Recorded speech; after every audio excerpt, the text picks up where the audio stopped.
যে আমি যে ফিল্ডে কাজ করি ট্যাক্সোনমিক্যাল, আপনার ফিল্ডে অনেক কাজ করেছেন, সেক্ষেত্রে আপনার মন্তব্যটা একটু চাই, আসলে এটা কি রকম? আপনার ভিডিওগুলি রহিম ভাই আসলে দেখি আমি ভিডিওগুলি খুবই, যারা উদ্ভিদ বিজ্ঞান নিয়ে কাজ করছেন বা গাছপালা নিয়ে কাজ করছেন তাদের জন্য খুবই উপকারী। এবং আমি নিজেও আপনার দ্বারা অনেক উপকৃত হয়েছি নিজে কাজ করাকালীন সময়ে। এবং উদ্ভিদ পরিচিতির ক্ষেত্রে আপনার কাজগুলি সত্যি খুব, আপনারা জেনে খুশি হবেন যে এই বিভিন্ন বন জঙ্গলে কিন্তু বিভিন্ন ধরনের গাছপালা জন্মে, এবং বিশেষ করে বেশিরভাগ মানুষের অজানা থাকে। আমরা যারা বন বাজারে ঘুরি তারা কিন্তু বিভিন্ন গাছের পরিবর্তন দেখি, কোন সময় গাছ বড় হয়, কোন সময় ফ্লাওয়ারিং হয়, কিন্তু সবসময় তো আর ফুল ফল পাওয়া যায় না। তাই অনেক সময় ফুল ফল ছাড়াও গাছ চেনা যায় বা চেনাইতে হয়। শুধু এরকম একটি স্ক্রাব জঙ্গলে এসেছি জাহাঙ্গীরনগর বিশ্ববিদ্যালয়ে, যদি আজ ছুটির দিন। দেখতে পাচ্ছেন আমার পাশে বড় বড় গাছ, ঢেঁড়সের মতো পাতা বা বন ঢেঁড়সও অনেক সময় বলা যায়, তবে এটি হচ্ছে কাটা জবা। কারণ এর গায়ে এত সূক্ষ্ম সূক্ষ্ম কাটা থাকে যে পাতার বোটার মধ্যে, কাণ্ডের মধ্যে, অর্থাৎ কাণ্ডের উপর এবং বোটার গায়ে প্রত্যেকটা জায়গায় কিন্তু সূক্ষ্ম সূক্ষ্ম একটু বাঁকানো ধরনের কাটা থাকে। এইটার নাম হচ্ছে কাটা জবা। এটা সাধারণত বন জঙ্গলে, বিভিন্ন জঙ্গলে পাওয়া যায়। তবে আমি এটি পেয়েছি এই জাহাঙ্গীরনগর বিশ্ববিদ্যালয়ের কুমিল্লা পাহাড়ে, লালমাই পাহাড়ে। এবং এর বৈজ্ঞানিক নাম হচ্ছে হিবিস্কাস সোরাটেনসিস। এটি মালভেসি ফ্যামিলির, অর্থাৎ আমাদের যে জবা, ঢেঁড়স, ভেন্ডি সেই ফ্যামিলির। দেখতে পাচ্ছেন আমার পাশে আছেন আমাদের শ্রদ্ধেয় রুবাইদা আপা। রুবাইদা আপা কিন্তু ট্যাক্সোনমিতে জাহাঙ্গীরনগর বিশ্ববিদ্যালয় থেকে পিএইচডি করেছেন এবং বর্তমানে উত্তরা গভর্নমেন্ট কলেজে সহকারী অধ্যাপক হিসাবে নিয়োজিত আছেন। এবং গাছপালার, বিশেষ করে ওনার কাজ ছিল নরসিংদী জেলার উপর। রুবি আপা কেমন আছেন? ভালো আছে আলহামদুলিল্লাহ। রহিম ভাই, আপনি ভালো আছেন? হ্যাঁ, আছি আলহামদুলিল্লাহ। অনেকদিন পর আপনাকে পেয়েছি, বিশেষ করে ল্যাবে পাওয়া, হ্যাঁ, আর তার আসলে সাথে আপনাকে এই ফিল্ডে নিয়ে আসলাম। এটা একটা রোজেলির জাত বলা যায়, কারণ এর পাতাটা কিন্তু ওই রোজেলি হিসাবে খাওয়া যায় এবং এর হার্বাল টিও হয়। তো সেটি যেটা বলতে চাচ্ছি, এই গাছের ভালো অ্যান্টি অক্সিডেন্ট প্রপার্টিস রয়েছে। অ্যান্টি অক্সিডেন্ট সম্পর্কে আপনাদের আগেও বলেছি, কারণ শরীরের স্ট্রেস, অর্থাৎ শরীরের সেলের শক্তি এবং কার্যক্ষমতা বাড়ে। বিশেষ করে এর রয়েছে অ্যান্টি ডায়াবেটিক প্রপার্টিস। এতে রয়েছে ভিটামিন সি, ভিটামিন এ এবং অন্যান্য ভিটামিন সহ উপাদান আছে, যে জন্য কিন্তু এটি টক হিসাবে এবং শরীরের আপনার রোগ প্রতিরোধক ক্ষমতা বৃদ্ধি করে দেয়। এবং অ্যান্টি ডায়াবেটিক প্রপার্টিস তো এর আছেই।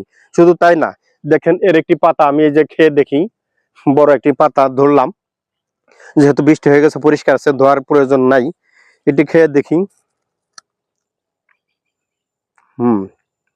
ভালো টক। যারা টক খেতে চান এটা কিন্তু ডিশে সালাতের মধ্যে রাখতে পারেন, অথবা ভালো হয় এটা হার্বাল ট্রি। এই পাতা দিয়ে যারা হার্বাল ট্রি খেয়েছেন তারা কিন্তু বুঝতে পারবেন আসলে রোজেলি কোনটা আর এটার স্বাদ কি। এর যদি ড্রাই করে পাউডার বানিয়ে খাওয়া যায়, সরাসরি চার মধ্যে দিয়ে খাওয়া যাবে। তাহলে এই বন জঙ্গলের যে গাছপালা, এগুলো কিন্তু সব জায়গায় হয় না, এগুলো রক্ষা করাও আমাদের নৈতিক দায়িত্ব। এছাড়া যেহেতু বন বাজারে হয়, এটি ফ্লাওয়ারিং, ফুল ফল থেকে নতুন গাছের আবার জন্ম হবে। এর গায়ে প্রচুর কাটা থাকে, দেখতে পাচ্ছেন, এবং পাটের মতো দেখতে, বলতে পুরাটা পাটের মতো লাগবে, যদিও কাটা ধরতে কষ্ট হচ্ছে। এবং এই আর 2 মাস পরেই কিন্তু এর ভালো ফুল হবে, হলুদ কালার ফুল হয় এবং চমৎকার, কিন্তু দেখতে মনে হয় যে বনের সৌন্দর্য ফুটে আছে কিন্তু এই কাটা জবা। তো শুধু জাহাঙ্গীরনগর বিশ্ববিদ্যালয় থেকে আজকে আমি জানালাম কাটা জবা এবং এই কাটা জবার ইম্পর্টেন্স, অর্থাৎ গুরুত্ব। তো আমার পেজটাকে লাইক, কমেন্ট এবং শেয়ার করে ইনক্রিজ করবেন, যাতে আপনাদের সেবায় সবসময় থাকতে পারি এবং গাছপালা সম্পর্কে ছাত্রছাত্রী তথা শিক্ষক বৃন্দ এবং আমাদের যারা সিনিয়র আছেন, যারা জুনিয়র আছেন, সবাইকে গাছের গানটা অন্ততপক্ষে প্রসারিত করতে পারি। তো শুধু আমার সাথে এসেছেন আমাদের ট্যাক্সোনমি ল্যাবের এক আপা, এবং উনি পিএইচডি করে গেছেন এই প্ল্যান্ট ট্যাক্সোনমিতে। চলেন তাহলে আপার সাথে একটু জেনে নেই আমার কার্যক্রম বিষয়ে কিছু মূল্যবান কথা। যারা উদ্ভিদ বিজ্ঞানের সাথে জড়িত আছে, ছাত্রছাত্রী, শিক্ষক, সবার এগুলো দেখে উপকৃত হবে এবং আমাদের যারা অডিয়েন্স তারা সবাই খুবই উপকৃত হবে এগুলো দেখে। সেক্ষেত্রে আপনার কোনো সাজেশন যে আর কি রকম করলে বা কি রকম হলে যে আমার বিষয়টা আরো একটু ভালো হবে, মানে আপনাদের আরো সহজলভ্য এরকম অনেক গাছ আছে কিন্তু আমাদের আশেপাশে, হয়তো অনেকেই চেনেন কিন্তু সেটাকে আসলে ঠিক সেইভাবে কাজে লাগান না বা লাগানোর পদ্ধতিটা জানেন না।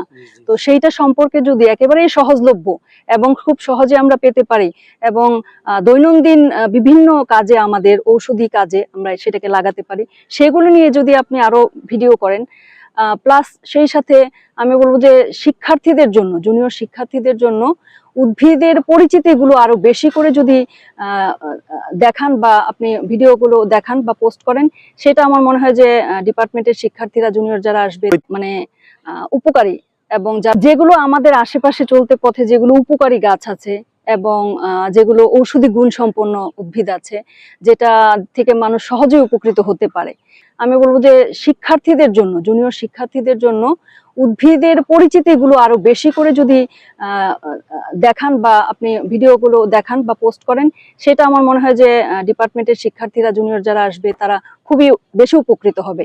মানে আমি বলছি যেটা, যে গাছের বেশি সংখ্যক পরিচিতি, অনেক গাছ, অনেকে এখনকার স্টুডেন্ট অনেকে আসলে গাছপালা ঠিক ওইভাবে অতটা চেনে না, বা আশেপাশে বা কাছাকাছি যে গাছগুলো আছে, যে দেখতে প্রায় একই রকম কিন্তু গাছগুলো ভিন্ন, সেই ধরনের গাছগুলো সম্পর্কে যদি পরিচিতি দেন, সেটা আমার মনে হয় শিক্ষার্থীরা আরো বেশি উপকৃত হবে।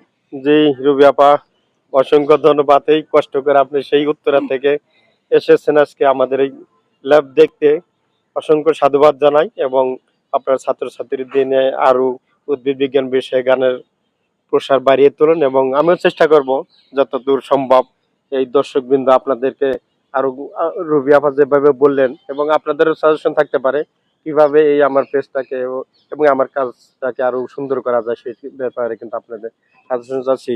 রুবি আপা, অসংখ্য ধন্যবাদ ধন্যবাদ আজকে আপনাকে, আমার সাথে থাকার জন্য এবং আমাদের ল্যাবে আসার জন্য। ধন্যবাদ রহিম ভাই, আরো কাজ করবেন ভবিষ্যতে। ধন্যবাদ। তাহলে ভালো থাকবেন। এটাই আজকে দেখালাম কাটা জবা, এর বৈজ্ঞানিক নাম হিবিস্কাস সোরাটেনসিস। বৈজ্ঞানিক নাম যদি জানা থাকে, এটা যদি গুগলে আপনি সার্চ দেন, তাহলে কিন্তু এর প্রকৃত ব্যবহার জানতে পারবেন। যারা আমরা এই প্র্যাকটিসটা করি না, তাদের অনেক সময় কিন্তু দুর্বলতা থেকে যায় যে এই গাছের বৈজ্ঞানিক নাম কি, আমি যে একটু সার্চ দিব, লোকাল নাম সার্চ হয়তো সব রেজাল্ট নাও আসতে পারে, কিন্তু সায়েন্টিফিক নামে সার্চ দিলে কিন্তু আপনি অনেক ফলাফল পেয়ে যাবেন, যেটা আপনিও ব্যবহার করতে পারবেন।